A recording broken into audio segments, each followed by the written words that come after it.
just going to explain. I'm just going to explain the basic structure for this first meeting. Elena. I'm originally from Brazil. I grew up in the United States, and I live in Brooklyn. Nice. And I'm here. Why am I here in Washington Square Park, or why am I involved with this? yeah, like what brought you out?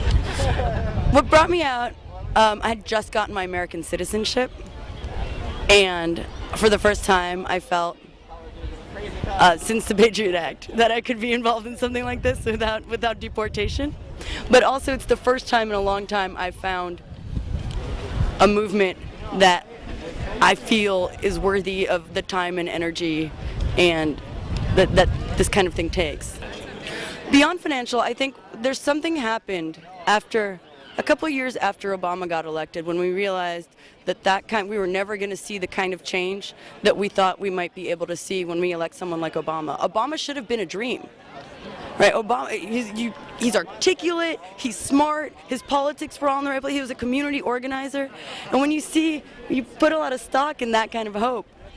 And I think that there was a generalized feeling of malaise in the left once we saw, oh, it doesn't matter who we get in there. The system is calcified. It's fixed. It's a fixed game, and no matter who you get in there, no matter who you vote for. I think that one of the solutions is one of the things that we're seeing already, which is the spread of general assemblies throughout the city and throughout the country, and people getting together within their communities to voice their concerns, problems, and suggestions for how they want to move on. And there's this, people are turning out in numbers for this, and for the first time you're seeing bodies in the same place to discuss, however these bigger problems affect them on a day-to-day basis. So there's this kind of micro and macro lens that people are moving between that I find really interesting. One of the things that I'm actually writing my dissertation about is that we forget that we don't actually live in a democracy. We live in a republic that calls itself a democracy. And that becomes part of the problem, is because we think that the system works in a particular way, but it's actually a completely different system that we live in. And so people kind of performing direct democracy, realizing there's a whole language to learn here about how to communicate within a community that I find really interesting and promising. When people realize, oh, it's not this thing, it's this other thing that makes sense. Do you think mutual responsibility plays a role here? I think that there's a we can just go that way. Right. No, I think mutual responsibility plays a real, and that's one of the things I love the most about this, is that you just have to put a lot of trust in the fact that people are working as hard as they can in all of our best interest, and that things get done. Sometimes it's unclear how they're going to get done, but they get done, and they get done quickly.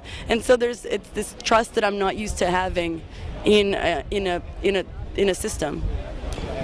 I think at a most basic level, maybe this is crazy and utopian,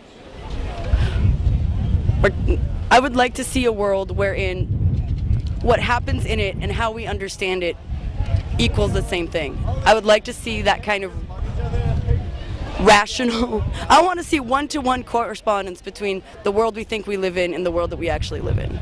And I think that there's a lot of actualization happening here. People keep talking about create the world you want to live in, and I think that there's a way here that they're modeling the kind of system that they think that they should be participating in on a larger scale, which I think is really important.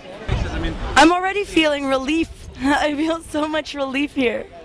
I feel sane, and like the world is starting to make a little more sense again.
just going to explain. I'm just going